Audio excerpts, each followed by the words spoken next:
What it do? What it do? Man, Markel Betty, Sleeping John, tapping back here today, man. But this time, it ain't even about us, man. They been keeping secrets from us, man. They been keeping a lot of secrets. Let's dive into this, people. Matter of fact, hold on. Hold on first. Hopefully everybody had a beautiful, I guess I gonna say Thanksgiving. Hopefully everybody had a beautiful Thanksgiving. As for the kid, I've been really just staying out the way, man.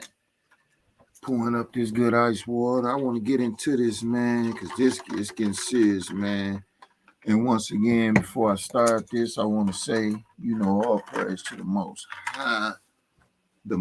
High, for keeping us, all blessed. And, we way in December now. But, once again, I want to let this be known before I proceed. Hey, dig, I'm not a podcaster.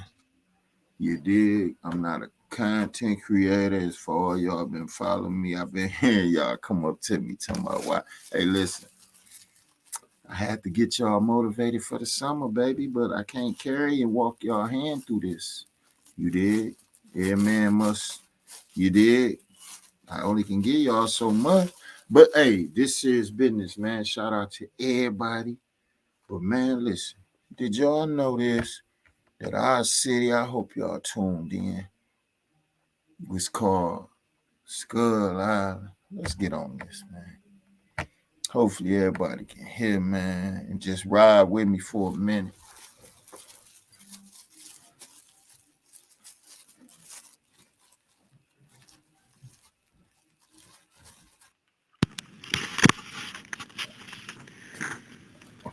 The Battle of Skull Island and the Michigan Mound Builders, Part 1, by Dennis M. Morrison, Sr. Michigan's Saginaw Valley is rich in prehistoric remains and traditions. It has been extensively occupied by Native American cultures for thousands of years now. Some of the most... Okay, now let's start there. This man just said Michigan territory has been occupied by Indians for thousands of years, rich in Indian culture and everything. Fascinating accounts that have come down to us from ancient times are those of the often very bloody battles that took place. This is the story of... Okay, now that go what we started at. First, view the screen if you can. As you can see, this thing says, now I didn't make this. This is on YouTube, available for all to go see. And after this, you can share it with your friends.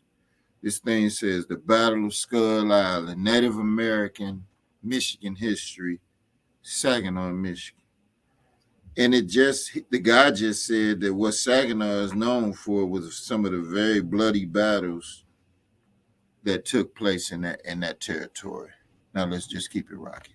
One such battle or series of conflicts, better known as the Battle of Skull Island. Please understand that the dates given here are speculative. Now he said, now one of those battles, now it was many battles went on. He said one of those battles that he finna talk about was the Battle of Skull Island. And that battle, from what he finna describe, took place in Saginaw, Michigan. Speculative, but the facts that such a battle took place is not. It is said about the year 1520 the Chippewa Indians gained possession of the Saginaw Valley area, and that the Battle of Skull Island 1520 resulted in the near annihilation of the original landowners, who were the Sauk Indians. While few burial mounds remain in the area today... You can't just skip past that. This man just said from the original landowners, which were the Sauk Indians, Sioux, Sauk Indians. It looked like it's spelled soup. But yeah, so it's getting deep. They cook. One time, mounds filled with human remains and artifacts could be found on nearly all tributary rivers and streams. Oh, we can't skip past William that. McCormick, right? We can't skip past that. That man said at one time, remains and stuff can be found on all in and around all rivers and streams. And he talking about around our city. Remains, all remains. Writing in the 1830s remarked on the abundance of earthen mounds. He wrote, "I have opened a few for my own satisfaction and found the human remains laying in all directions, showing that they were thrown together without any regularity, upon which I became satisfied that these Indians were killed in battle." McCormick assumed Okay. the haphazard. So he said the guy William McCormick came to Saginaw in the 1830s and said for his own satisfaction, he opened up a few of the tombs that were just thrown around without any type of formation or none, just bones and remains. And he said he just could tell as soon as he opened them up that those Indians got killed in battle.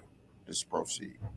Arrangement of the bodies indicated that they were hastily placed in these hill-like graves. As a rule, great care was taken in the placement of the dead. When there was a great battle with many dead, there was a hurry to bury the bodies before decay could set in. The report continued. In 1834, I found a very old Indian man, and I asked him his age. He said that he thought he was a great deal over 100 years old. Still, he was bright as a man in his 50s.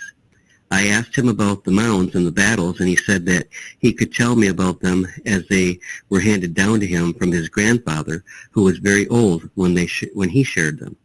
The old Indian's name was Patasamani. With a wizened face etched deeply by many years of exposure. If he just said a word Patasamani, and if I ain't mistaken, it's a street around here with that word. I think it's a street in Saginaw with that word. Start with a P, and it's an S somewhere around it. But we exposure to the elements. Patasamani shared the following. Patasamani. The Sacs occupied the whole of the Saginaw River and its tributaries, extending from... Now, they just said the Sacs occupied the whole of the Saginaw River. So they was all up. And now that was definitely in, like, when I listened to this the first time, a couple of years, I'm like, man, they was all up and down the Saginaw River. He even finna say Court Street. Lake Michigan on the west to Detroit on the east. The balance of Michigan was occupied by the Potawatomi, and Lake Superior country was occupied by the Chippewa and the Ottawa. The Menominees were at the head of Green Bay. Now, what he talking about now is the fact that all of this stuff used to be occupied by Indians. Like, he even finna get deep. So it ain't he gonna talk about Saginaw, but he finna let us know all this stuff used to be occupied by Indians. In Wisconsin. The main village of the Sacs stood on the west side of the Saginaw River. The Sacs were... Okay, he said the main village of the Sacs. For those who don't know, the Sacs, Sioux, Sacs Indians, he said was on the west side of the Saginaw River. That was their name. Were always at war, being a very aggressive people. At last, a council was called consisting of the Chippewa, Potawatomi, he said it was a very aggressive people. We can't just skip past that because once again, they saying, read the top of the page again. They say Battle of Skull Island. Let me let my light up. It say the Battle of Skull Island, Native American Michigan history, Saginaw, Michigan. He said it was a very aggressive people. Very aggressive people. Menominee and Ottawa and 6 nations of New York. They all met on the island of Mackinac. With a great place to lay their war plans, and asked for the blessing of Gitche-Manitou, the Great Spirit's earthly home according to the Algonquin mythology. The island is called the Great Turtle owing to its strong resemblance to a turtle lying in the water. The report continued. At Mackinac Island, they fitted out a large army and started a birch bark canoes and came down the west shore of Lake Huron during the day until they arrived at a place called Petobegong, about 10 miles from the mouth of Saginaw River, where they arrived at night. In the morning... Man, I hope y'all listening closely. Don't let this bore y'all. This is like a few minutes of your time is going to inform you about, and then I got a point to make when this video over just to show us a few things about some things. Like, this is very, very important. I'm going to sit back and smoke me one and sip my ice. Morning, both armies started up the river, one on each side so as to attack both villages at once. The army on the west side of the river made a surprise attack on the main village and massacred nearly all. The balance retreated across the river to another village. Then the armies that landed on the east side of the river came up, and a desperate battle ensued. Now listen closely. He said they was coming from the west, east, and basically the north. Cause he finna break down how they was down by the Court Street Bridge and all these other little places. This shit get deep. On a high piece of land where they attempted to fortify themselves by digging into the hill. Here the Sauk were again defeated. They then crossed the river and retreated to Skull Island, where they considered themselves to be safe. However, the next night after their retreat to the island, the ice froze thick enough for all the Allied warriors to cross, which they did, and another massacre. Now we got to get to that man. That's a beautiful. This man said overnight the ice froze thick enough in the water for the other soldiers to cross, and that's why when this video over, I'm gonna go to another video, or I think he gonna say it on here where it say it used to get so cold in Saginaw, Michigan, that even the Indians and all them used to leave. Man, this is very informative. Why is it informative, Marcel? Because listen, we living here now. We living up on a lot of this stuff. And he finna tell how we living on a lot of this stuff. Just ride with me. Ensued. Here the Sauks were exterminated with the exception of 12 families. Since that time, the island has been known as Skull Island due to the large number of skulls found there. Now listen what that man just said. The Sauk Indians who used to run it were exterminated, except for the exception of 12 families. So basically, they was wiped out, exception of 12 families. Now watch this, because I ain't gonna skip past this. I want to remind this. Very important. Listen very closely. Watch this. In the many years after the battle. In the many years after the families. Since that time, the island has been known as for all the Allied warriors to cross, which they did, and another massacre. Hold on. We got, well, this is very, very, very important. Just tune in right here, because you're finna say it now. Ensued. Here the Sauks were exterminated with the exception of 12 families. Since that time, the island has been known as Skull Island due to the large number of skulls found there in the many years after the battle. Now, he said the Sauks were exterminated. The Sioux Indians, Sioux Indians, were exterminated down here in Saginaw back in the 1830s. And they named this place Skull Island after that due to the large number of skulls found in the years to come. And that's very, very, very, very deep. You mean to tell me we living in a place that they once deemed and called Skull Island due to the many number of skulls found the years after these battles? Let's carry on. The Allied warriors then divided, some going up the Cass River, some up the Flint River, and others to the Shiawassee, Tittabawassee, and so on, were different. Okay, now as y'all heard, some going up the Cass River, some going up the Flint River, and some going up Tittabawassee River and all this. This stuff took place right around here, man. This shit is crazy. Bands were located. The largest battles were fought on a bluff on the Flint River.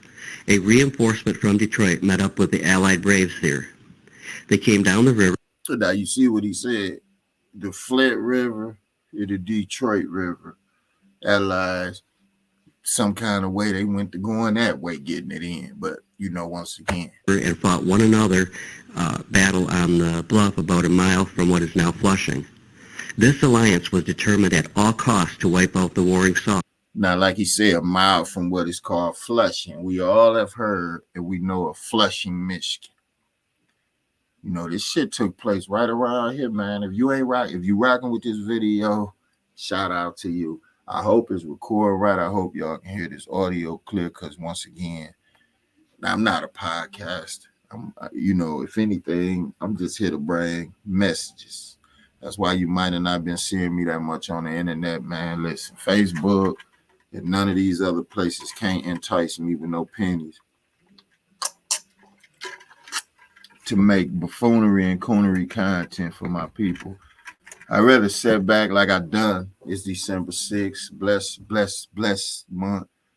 Last month was a blessed month, minus the fake holiday. Every day a holiday, every day Thanksgiving, every day Easter, every day Christmas, every day everything they can say. But once again, I'm more of a teacher because I'm teaching you something now. If you ain't watching this, you tripping. And you live in this city. And claim their territory as their own. It was a plan of great magnitude and requiring careful planning. According to Pasamani's account, there was yet another battle 18 miles from Flushing, with many casualties on both sides. One confrontation took place at Bridgeport on the banks of the Cass River. There was located here. Now, he said, according to Pasamani, which is the name of the other Indian guys, another battle took place, you feel me, right here in Bridgeport. So now he back talking about our city. He got off for a minute, went on about what's happening in Flint and Detroit. Now he back down by our city. Nigga said something jumped off in Bridgeport. And I'm going to rewind that and let y'all hear that. Here, a large mound known as Beacon Hill. The mound no longer exists as it was destroyed in the 1890s when the electric railway coming through Bridgeport used the sand, artifacts, and human remains as ballast for their railroad tracks. Okay. However, there is a written account of that great battle in the form of a poem written by Burton Andrus in the 1830s. His poem was based on accounts that he was able to gather from local Indians. Following is Mr. Andrus's poetic description, the Battle of Beacon Hill. Did Okanora fight and fall on Beacon Hill, and is that all? Nor said of them what time or where, who made their mausoleum there. 'Twas midnight, and the watch was set, the guard a watchful vigil kept. The fire had died, the night was chill, the moon had set, and all was still. For stands around, their shadows deep, thrown over the hill, all seemed to sleep. The watch stood by, the night was dark, the beacon embers, only a spark. The midnight there, all dark and still.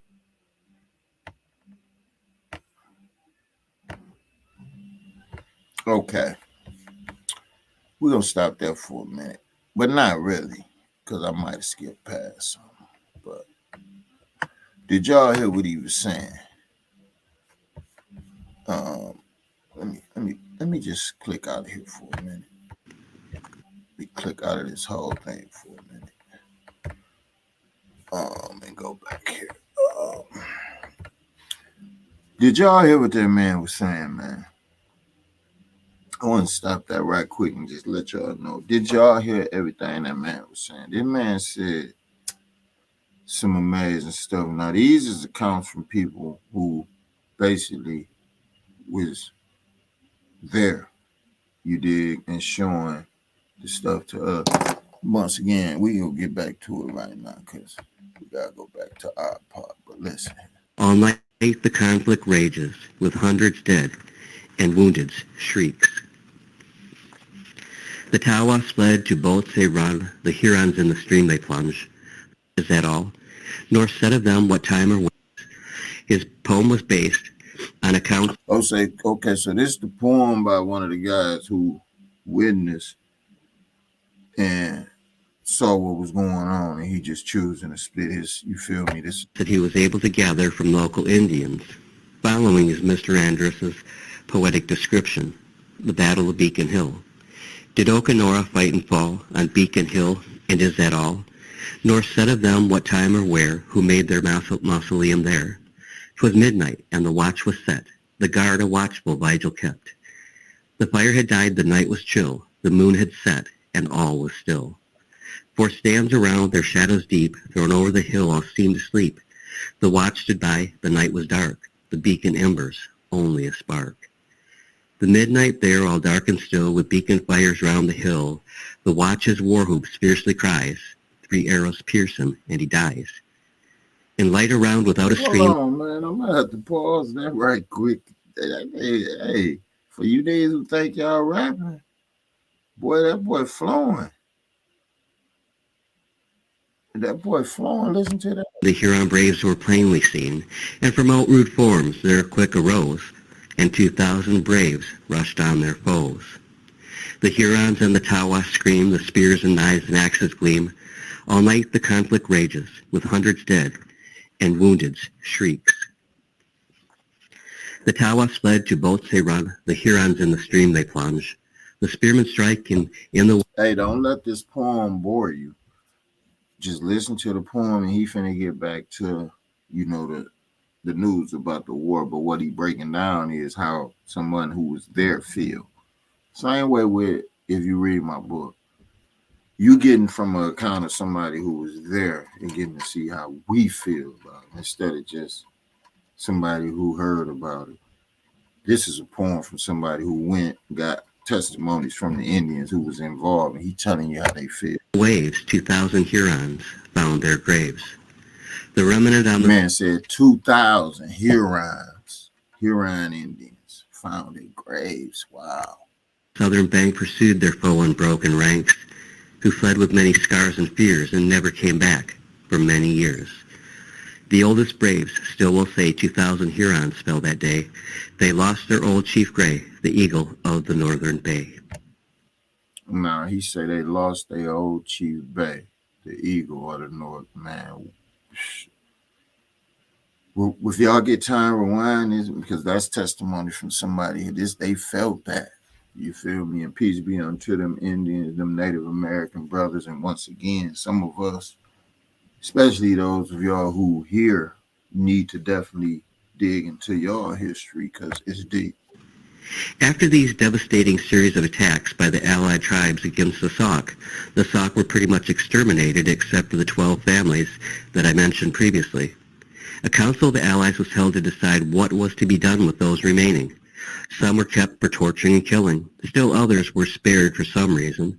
Finally, the Allies agreed that they should be sent west of the Mississippi, and arrangements were made with the Sioux to protect the Sauk, that the Sauk would not be harmed. The Sioux would be responsible for their protection. The conquered area, including the Saginaw Valley, was divided among the Allies as a common hunting. Now he said the conquered area. So what they did was after they took over the Sioux, they said, y'all get y'all ass down by the Mississippi, made a pact with them. They'd agreed to get their ass on. They took over the Sioux, only left 12 families. You know what I mean? And now they saying, I'm going to rewind a little. Ground. However, there were a few problems with it. Harmed, the Sioux would be responsible for their protection. The conquered area, including the Saginaw Valley, was divided among the Allies as a common hunting ground. However, And that was the point. The conquered area, after some of the area that they took back was some of the Saginaw Valley. Some of the area they took from the Sioux was the Saginaw Valley. It was divided amongst certain allies, the ones who took it for hunting ground. They basically took it over and just said, shit, we just hunt here now. there were a few problems with that. It was not uncommon for hunters to enter the area and never be heard from again. The Indians, being somewhat superstitious, believed this was caused by the spirits of the killed Sauk, who were seeking revenge for their being butchered. Now that is the majorest point. If you don't hear nothing else in this video, let me tell you something.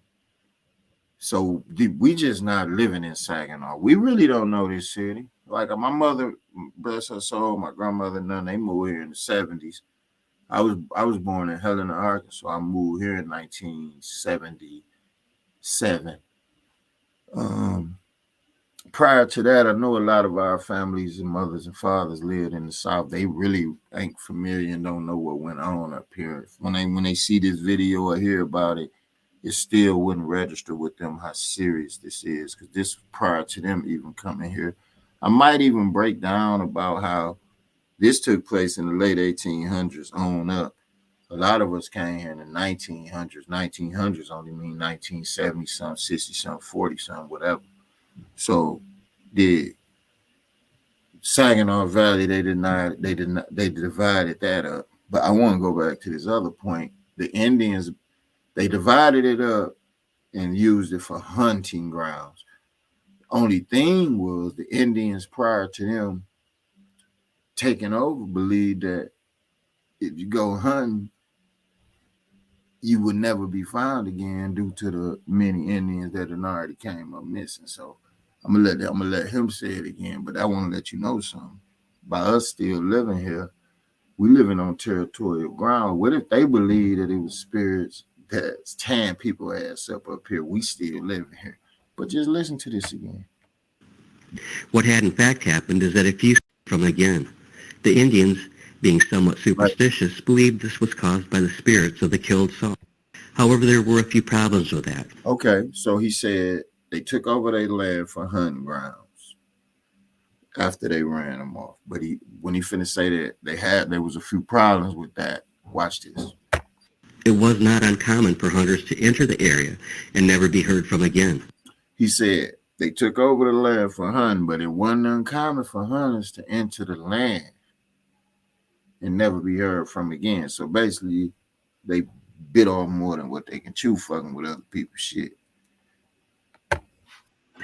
The Indians, being somewhat superstitious, believed this was caused by the spirits of the killed Sauk, who were seeking revenge for their being butchered. Now, he said the Indians who used to live there believed that a lot of them hunters who went in there and never been heard from again was killed by the spirits of the dead Sauk as revenge for them being butchered.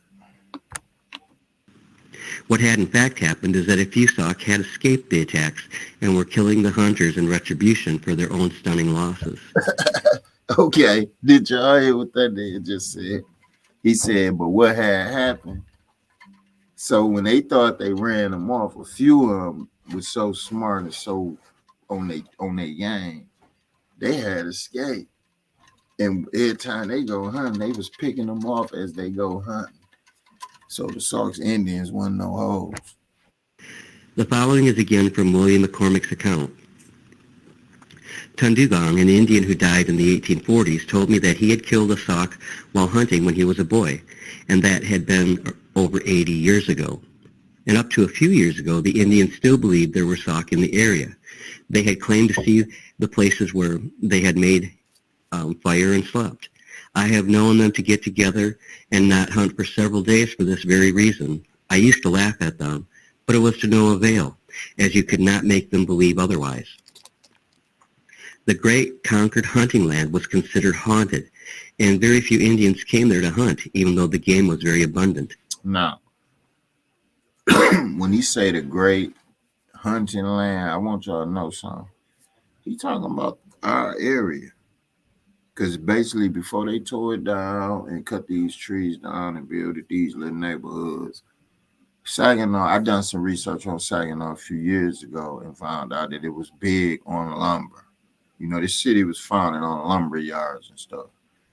So I guess after you could say after all these moments and times, then people come along and cut down everything and it become known for this. This even before that lumberyard stuff. This is going back. So this telling us is it's very a lot of history. I want to just listen to this story. I'm gonna sell a few more pieces and we gonna tap out because I'm gonna be bringing more information like this in this way. You did because me talking sometimes ain't getting to people, and you niggas talking sometimes ain't getting to people. We trying to bring some light to the situation. Finally, it was used as what might be termed a penal colony. Every Indian that committed a crime would flee or be banished to the haunted hunting ground in Saginaw Valley to escape punishment. So basically, they call the Saginaw Valley a haunted hunting ground. The Chippewa became the most numerous. Finally, their language predominated, and at present time, the Indians in Saginaw Valley do not speak the same in all respects as the Chippewa in Lake Superior, from which they originally sprang. This showed the mixture in Saginaw of the varied allied nations. Mind you, they keep saying Saginaw. Don't lose track of why we even watching this, and then read the top of that as you listening to this. This said Battle of Skull Island, Native American Michigan history, Saginaw, Michigan. He's steady gonna keep mentioning Saginaw. We got about 6 more minutes to go, and I know you want to get back to your Facebook page and click on your line, but my phone right here. You know, I'm going without clicking on mine, just sipping ice water. You know, smoking some of Michigan's finest, listening to a good. The The Battle of Skull Island and the Michigan Mound Builders, Part 2. In, in Part 1, we took a look at the great battle which took place in the Saginaw Valley, a war that brought together many different Native American nations as allies to defeat a common enemy. This was based on the very old writings of William McCormick. Those same documents also contained a great deal of information on the burial mounds that Mr. McCormick encountered throughout the Saginaw Valley. Most of these edifices are gone, destroyed by the farmer's plow, making such written accounts as follows here even more historically significant. I hope y'all enjoying the video, but don't miss what he said. He said most of this shit gone because once them farmers and them damn lumbers and them damn lumber yards kicked up around Saginaw, they just said fuck all that shit. Train yards went to coming, and we came along later. We see now remnants of the train yards, remnants of Potter Street, the train depot, and by the time we came, it was a little club down there. But this shit was real. Somewhere on the Saginaw River, I saw it in a book. Based number lumber. Well, man, this is gonna be nice. Now that I know how to share my screen, it's gonna be beautiful, man. Mr. McCormick also left a fascinating account of some of the mounds in another old handwritten document he recorded. In the wanderings of the mound builders, this peninsula was not overlooked. Here are many evidences of their coming and their staying. My father immigrated with me to the Saginaw Valley in 1832. My associations were mostly with the Indians. Now I want you to do your math too. Don't get lost and flunked out. 1832 is 100 years. 19. Go where? All right. Nah. All right. I'll be done in by then. Yeah, but 1832, you add 100 years to that, 1932. You dig? So it's not long. But some of us was born in 1970 something. You dig? So if you do the math and get your mind right, you realize it's not long as you think. Language I became very familiar with. For several years, I was engaged in the fur trade, during which time my business was to go up several tributaries.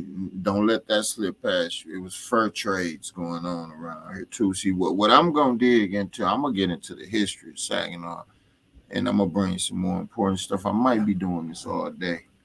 I'm gonna make a few videos. You know, some of them seeing me, some of them not. But man, it's finna start getting. When you tapping into the sleeping giant, I'm bringing knowledge. You know. Of the Saginaw River to buy furs from the Indians, and on nearly all occasions I found indications that the Saginaw River and its tributaries had been densely populated at some remote period by another race of people. Cut by furs from the Indians off the Saginaw. So the Indians used to be selling furs, man. That's crazy. Prior to the Indians. On a bank just below the city of Flint, there were 8 large mounds which I saw opened. They were from 20 to 40 feet in diameter and about 5 feet high.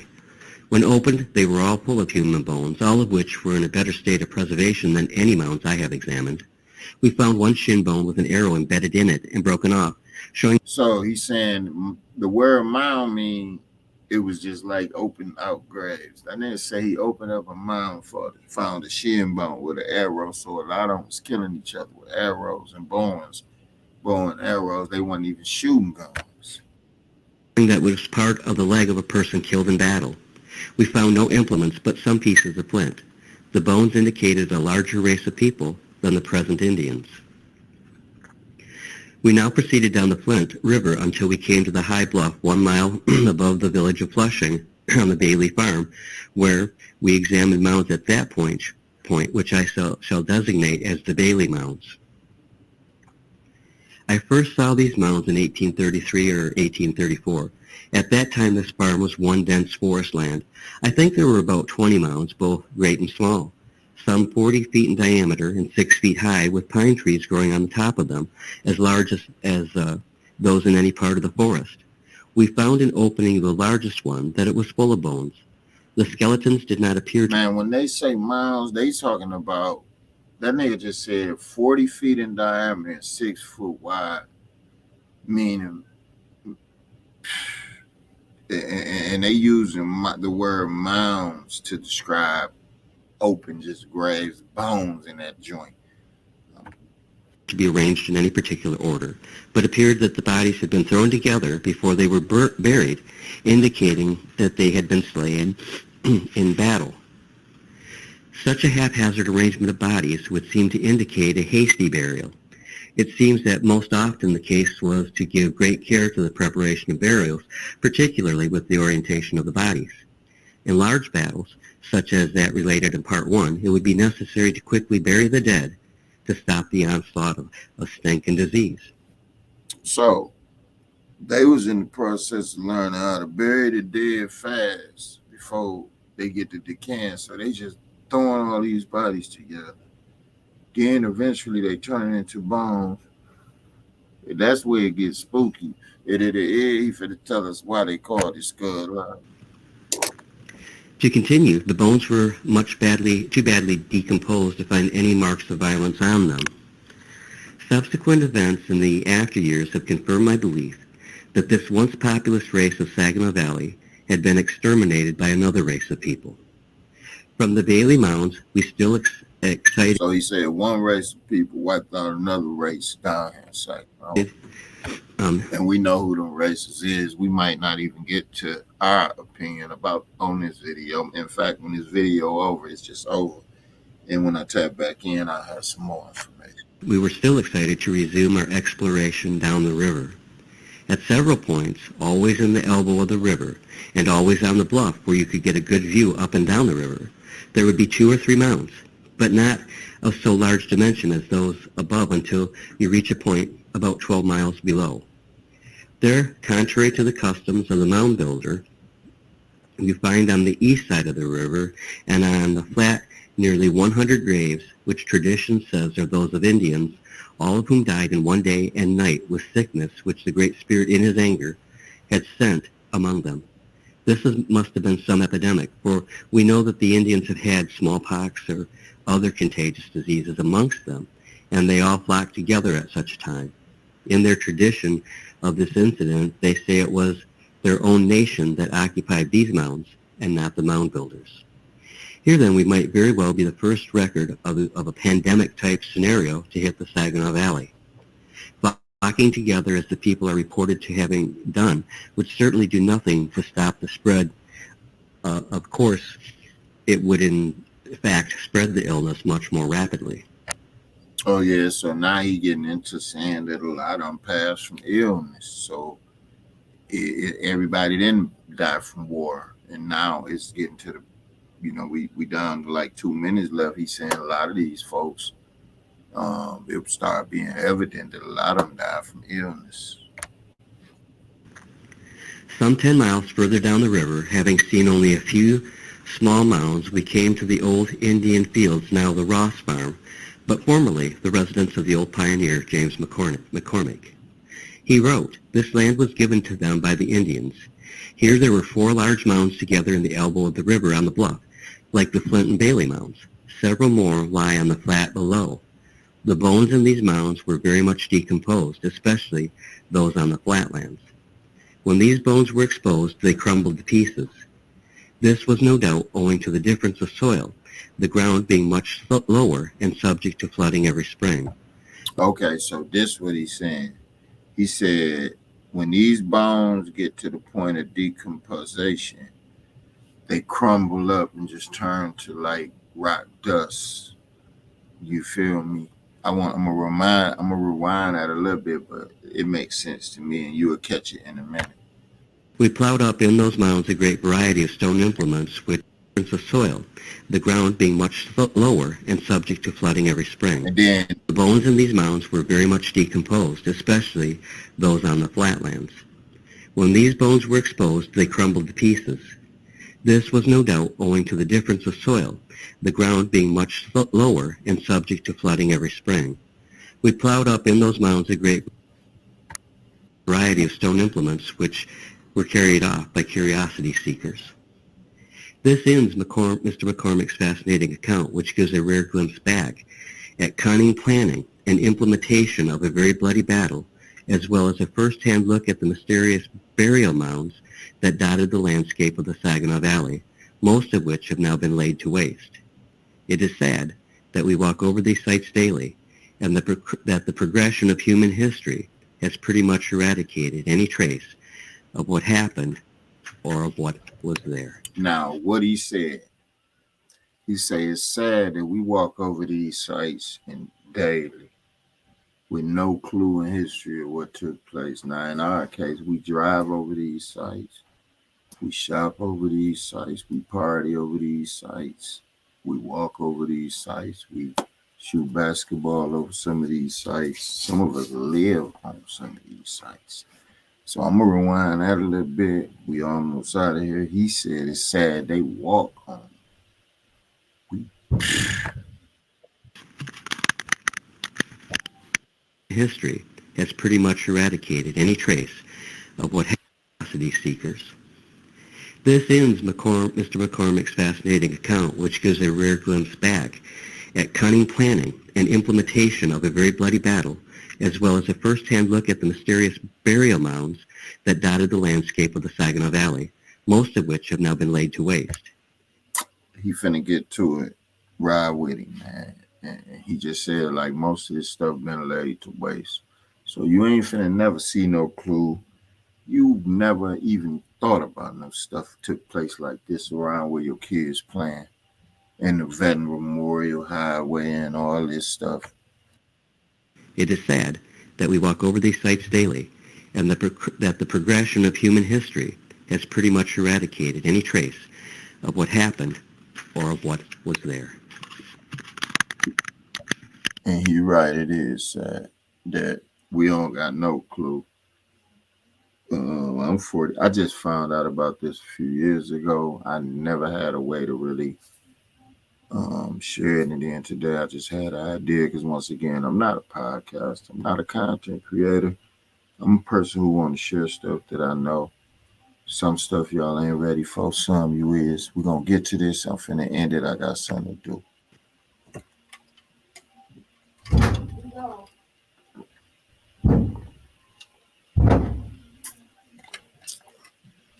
And copyrights go to them people. And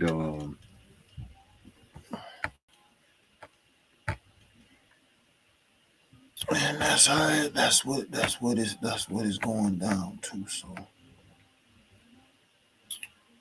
um, I hope that went well. Let's see.